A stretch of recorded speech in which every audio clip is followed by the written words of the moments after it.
आसिफ अली जरदारी साहब का इंटरव्यू बड़ा वायरल हो रहा है। कल से कहा जा रहा है, और बिलावल भुट्टो साहब को उन्होंने कहा कि अभी वो सीख रहे हैं तरबियत के दौर में। तो कहा जा रहा है कि वज़ीर ख़ारजा भी रहे। अब ट्रोलिंग हो रही है सोशल मीडिया पे कि बिलावल भुट्टो साहब पार्टी चेयरमैन के भी उम्मीदवार हो सकते हैं। तो ऐसे में आसिफ जरदारी साहब के बयान काफ़ी तनकीद की जा रही है, क्या कहेंगे? यार देखें, मेरी बात सुने, कोई इसमें तनकीद की बात है नहीं।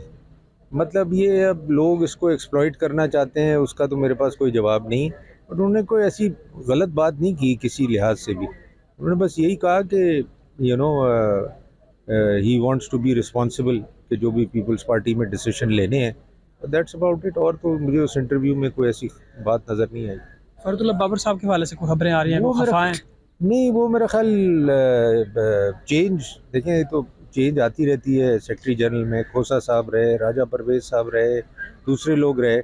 अब ये तो नहीं होता कि जी अगर कोई जा रहा है तो उसमें कोई बुरी बात है।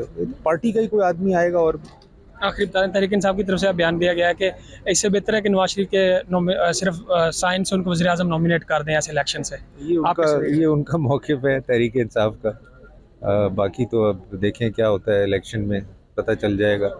जीत हार तो इलेक्शन से ही पता चलेगी। पीपल्स पार्टी की पोजीशन सर क्या देख रहे हैं आप? मैं तो देख रहा हूँ पीपल्स पार्टी की पोजीशन बुरी नहीं, they are in good position. और थ्रेट है सबको पंजाब में, और Punjab will be the battle ground.